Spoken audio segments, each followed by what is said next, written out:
உயிரை கொடுத்து லவ் பண்ற நான் பாத்துருக்கேன்டா. ஆனா உன்ன மாதிரி உயிரை எடுத்து லவ் பண்ண நான் பார்த்ததே இல்லடா. இருட்டும் மச்சி, நானே ஃபர்ஸ்ட் வந்துட்டு போறேன். என்னது? எனக்கு இப்போ கல்யாண வயசுதான் வந்துடுச்சிடி. நீலாம் அப்படி படக்கூடாது பேபி. எப்படிமா பண்ணோம்? எனக்கு இப்போ கல்யாண வயசு தாண்டி நாளாச்சுடி.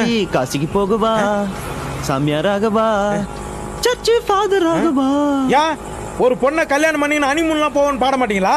ஏன் வயிற்றுச்சல் பிடிச்சி சுத்துறீங்க? உங்க வயிற்றுச்சல்ல தான் எனக்கு பொண்ணே கிடைக்க சரி மாட்டேங்குது. பழமாம போனை எடு. நாளைக்கு எக்ஸாம் இருக்குங்கிறதுனால ஒரு வாரமா நான் விழுந்து படிச்சிட்டு இருக்கேன். அதுவும் ஒரே இடத்துல உட்காந்து a+b² ஓபி அடிக்கவே எனக்கு நேரம் இல்ல. இந்த எக்ஸாம்ல மட்டும் நான் பாஸ் பண்ணல, எங்க அம்மா என்ன கிழிச்சு தொங்க விடுறது மட்டும் இல்ல, ஹீரோக்கு முழு நேரமும் வீட்டு வேலை தான். ஏன்னா கேப் விடாம அடிப்பாங்க. நாம செய்யற சமையல் மனம் குணம் எல்லாம் நிறைந்து வாசனைக்கு மூக்கு வாயிலான ஜொல்லு ஊத்தணும். நான்வெஜ்ல முக்கியமான விஷயம் காரம். அதனால சில்லி சாஸ் இதுல எந்த அளவுக்கு போடணும்னு எனக்கும் தெரியாது, சாப்பிட்டாதான் தெரியும்.